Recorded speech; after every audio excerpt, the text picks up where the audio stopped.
Hola, mi nombre es María Eugenia García, soy economista venezolana egresada de la UNIMED. El día de hoy es para mí un gran honor y placer presentar ante ustedes a mis compañeros, amigos y colegas, algunos egresados de la Universidad Metropolitana al igual que yo, otros egresados de la Universidad Central de Venezuela, que nos hemos reunido para trabajar en conjunto y debatir acerca de un tema tan importante y de gran interés hoy en día. Vamos a hablar acerca de la realidad actual de la economía de Venezuela.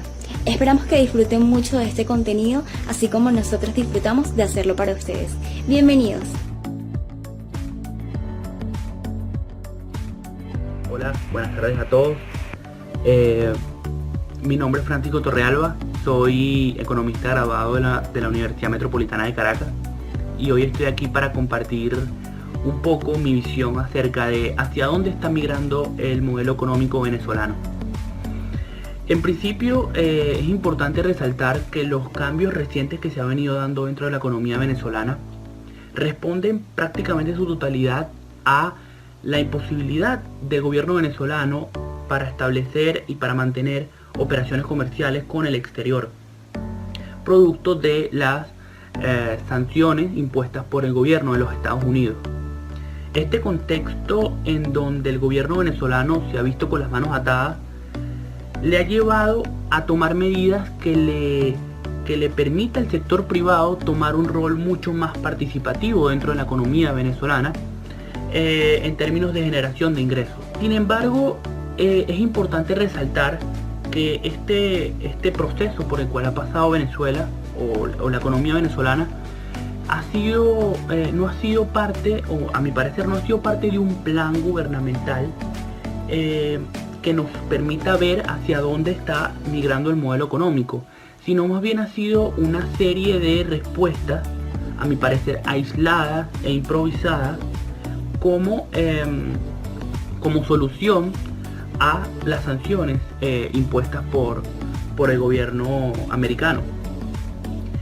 Esto dificulta la posibilidad para nosotros de pronosticar hacia dónde está yendo la economía venezolana. Porque como comento previamente, no es parte de un plan como si lo habían sido las medidas económicas tomadas previamente, que ha traído resultados negativos, pero que sí eran parte de un plan. Ahora bien, considero que hay un punto clave que nos podría servir como luz para poder saber hacia dónde estamos yendo, y pasa por la aceptación del gobierno venezolano de la inutilidad de la moneda de curso legal. Considero que si el gobierno venezolano es capaz de eliminar o de desechar oficialmente el bolívar y entrar en una economía donde las divisas extranjeras sean las monedas de curso legal, sería un punto bastante importante, un punto de inflexión, porque no solamente nos estaría dando información que estamos yendo hacia una economía de libre mercado, sino también que el gobierno está renunciando a los ideales que ha venido persiguiendo durante más de 20 años.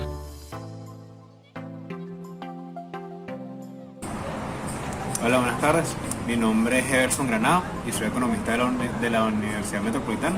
Hoy voy a estar respondiendo unas preguntas de mis amigos de Ceteris Paribus, que son cómo llegamos a este entorno multimoneda, cómo manejar nuestras cuentas en este entorno, creo posible una unificación monetaria. Creo que la manera más fácil de entender cómo llegamos a este entorno multimoneda es sabiendo que el bolívar dejó de cumplir una serie de características que debería cumplir cualquier moneda en cualquier país, y a partir de esto los agentes económicos trataron de migrar a una moneda que sí cumpliera estas características y que sí le diera confianza de su uso, como el dólar o por ejemplo el peso colombiano en algunas partes de la frontera. ¿Cómo manejar tus cuentas en este entorno? Lo primero y fundamental para manejar tus cuentas es definir cuál es la moneda funcional de tu negocio, y a partir de ahí revisar tu estructura de costos y gastos para intentar acoplarla a tu moneda funcional en la medida de lo posible, y a partir de ahí dar un seguimiento a la tasa de depreciación de la moneda y a la hiperinflación. ¿Creo posible una unificación monetaria? Sí lo creo posible, pero tiene que haber una serie de políticas económicas por parte de las autoridades que ayuden a mitigar o eliminar estas distorsiones económicas que estamos viviendo o que llevamos viviendo un par de años. Y no obstante, a pesar de que se implementen estas medidas, la confianza en el bolívar no se va a recuperar inmediatamente, va a tomar bastantes años en recuperarse, como fue el caso de Perú en su hiperinflación en 1987, que posterior a esta tardaron unos cuantos años en recuperar la confianza en el sol. Hola, mi nombre es María Rodríguez, soy economista egresada de la Universidad Metropolitana y me preguntaron ¿por qué sube tanto el dólar en el país y cómo esto afecta a la economía? Bueno, en primera instancia, el incremento incesante del dólar es debido a la constante emisión monetaria por parte del Banco Central para financiar el gasto público. Esto ocasiona que se incremente la hiperinflación y a su vez se vea reducido el poder adquisitivo de los venezolanos. Otra de las razones que se le atribuye es la escasez de divisas, ya que el bolívar perdió su función como unidad de cuenta debido a la inflación. Por ende, los venezolanos buscan refugiar sus ahorros en dólares, lo cual ocasiona que se incremente de forma colosal la demanda de divisas y a su vez se incrementa el tipo de cambio. Esto quiere decir que ahora se van a necesitar más bolívares para adquirir un dólar. Además, las exportaciones petroleras aportaban la mayor parte de divisas al país y debido a la situación precaria que está sufriendo actualmente la industria, con una producción de apenas 500.000 barriles de petróleo diarios, ha ocasionado una escasez de divisas. La depreciación del bolívar ha traído como consecuencia que los productos importados se hagan mucho más costosos. Esto quiere decir que importar ahora es mucho más difícil. Además, si se tienen precios anclados al dólar, un aumento del tipo de cambio va a provocar que los costos de los mismos aumenten y por ende el precio de venta también va a aumentar.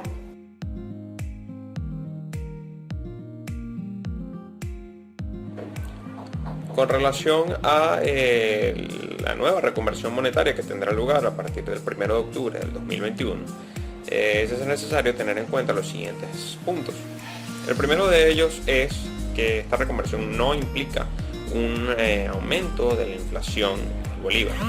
Es decir, si usted tiene un monto en moneda nacional equivalente a $1, entonces ese mismo poder de compra no se verá afectado más allá de la inflación cotidiana, la inflación que nosotros vemos día a día.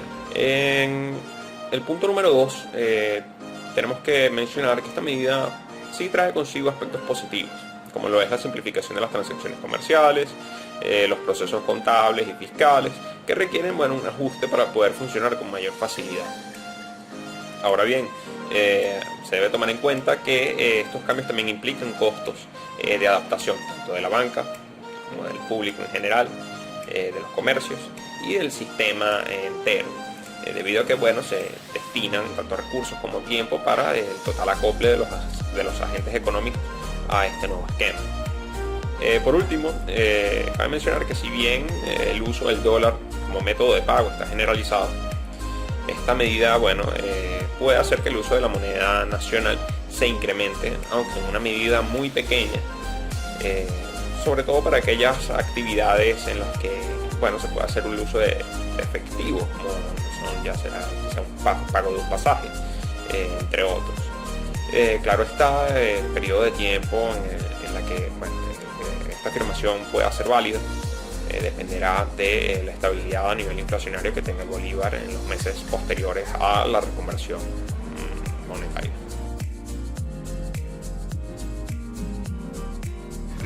Buenas tardes, mi nombre es Jesús Luces, soy estudiante del 7º semestre de Economía en la UCB. Y ante la respuesta por qué hay hiperinflación en Venezuela, básicamente en economía sabemos que la inflación es un fenómeno monetario, ¿no?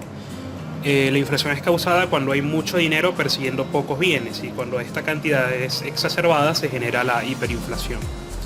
¿Por qué sucede esto en Venezuela?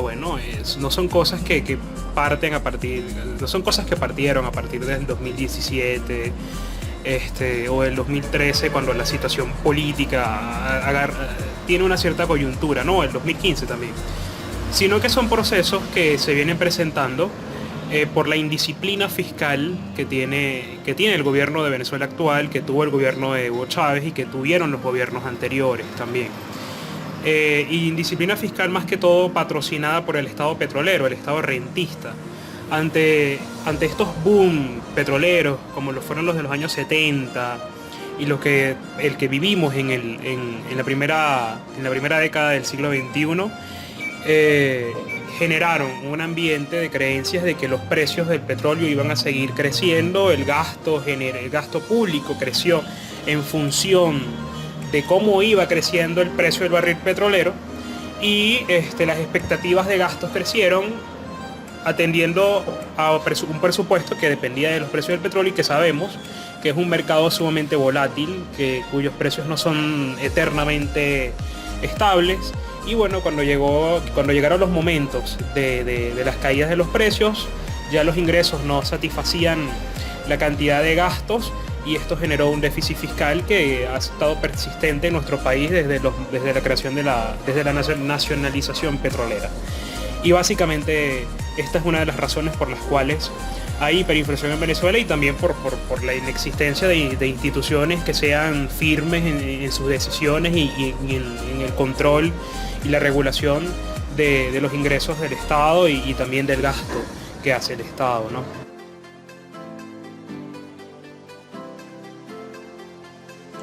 Hola, Jorge Toro por acá. Hace unos días me hicieron una pregunta de por qué escasea el efectivo en dólares, sobre todo el de baja denominación. Para poder responder esa pregunta, primero hay que observar dos elementos. El primero, las fuentes de ingreso de efectivo en dólares en el país. Y el segundo, el uso que se le ha dado al dólar a lo largo de estos últimos años. Con respecto a las fuentes de ingreso de los dólares en efectivo, por lo general tiende a ser a través de visitantes al país o a través de personas que vienen regresando de viaje en el exterior. Estas personas pueden traer una cierta cantidad de dólares, digamos un turista para hacer gastos en el país, o una persona que fue al exterior y volvió con una cierta cantidad de dólares, y por lo general de forma que sea más fácil para ellos el manejo a lo largo del viaje, suelen traer estos dólares en billetes de grandes denominaciones, dado que no es lo mismo traer 500 dólares en 10 billetes de 50 o en 5 billetes de 100 que traerlos en 50 billetes de 10 dólares o en 100 billetes de 5. Eso por un lado. También otra fuente que permite que entren billetes de distintas denominaciones al país es a través de actividades ilícitas, en el cual también, para facilitar el movimiento y evitar algún tipo de contratiempo en ese tipo de actividades, se suelen manejar billetes de alta denominación de forma a tener una mayor agilidad. Entonces, por esa razón es que escasea el efectivo de baja denominación en dólares. Una fuente a partir de la cual podría haber un flujo de billetes de baja denominación en el país sería a través del comercio transfronterizo, por ejemplo en la frontera entre Cúcuta y San Antonio del Táchira. Sin embargo, dado las restricciones que han existido en los últimos 3 años en el movimiento tanto de mercancías como de personas en la frontera, ha evitado que este flujo de divisas de baja denominación pueda tener un mayor efecto en el país. Además que hay que entender que este último año sobre todo ha existido otro factor importante, y ha sido el pago del combustible, de la gasolina en dólares también, que suele hacerse en billetes de baja denominación, y en el cual no está muy claro cómo volvería a entrar esos billetes que se van hacia los administradores de las gasolineras. Eso por un lado. Por el otro, también es importante entender cómo se ha venido utilizando el dólar en el país. Desde hace años el dólar se convirtió en una forma de reserva de valor, y por lo general las personas tendían a comprar los dólares para poder ahorrar, dada la inflación. Sin embargo, a partir del apagón del 2019 hubo un uso más transaccional de los dólares, y eso generó un aumento en la demanda por billetes de baja denominación para poder efectuar transacciones del día a día. Y a diferencia del Banco Central de Venezuela, que debería garantizar que exista el efectivo suficiente y en distintas denominaciones para que las personas puedan efectuar sin problemas sus transacciones, la Reserva Federal de Estados Unidos no está obligada a emitir billetes de baja denominación para que en el país podamos comerciar en transacciones del día a día, a diferencia de, por ejemplo, países como Ecuador o Panamá, en el cual sí han adoptado el dólar como moneda oficial y en el cual la Reserva Federal sí tiene el compromiso de darle las cantidades idóneas de billetes de distinta denominación para facilitar que las personas puedan hacer sus transacciones diarias. La renta petrolera ha sido siempre la excusa perfecta para que los gobiernos de Venezuela puedan gastar y gastar, aún sin tener la capacidad de responder y satisfacer adecuadamente sus obligaciones fiscales. En años más recientes hemos sido capaces de vivir en carne propia las consecuencias tan severas que puede tener el hecho de conformar un presupuesto nacional que depende directamente de los ingresos derivados de la explotación de un recurso natural, siendo precisamente este recurso natural el petróleo, uno de los commodities con mayor volatilidad histórica en sus precios. Esto, por supuesto, hace que la economía venezolana sea vulnerable a cualquier choque externo que afecte los precios del petróleo. Y para mayor ejemplo, tenemos la pandemia, la cual a principios del 2020 ocasionó que los precios del petróleo se desplomaran debido a la disminución en la demanda de los combustibles. Esto generó un impacto negativo que acentuó la recesión que estábamos viviendo en Venezuela. Ya lo advertía Arturo Uslar Pietri con su famoso artículo Sembrando el Petróleo. Es necesario que la economía de un país no dependa únicamente de la explotación de un recurso, sino que se utilicen esos ingresos para diversificar la economía y hacerla productiva en muchas áreas a la vez, que permita asegurar una estabilidad económica aún en tiempos de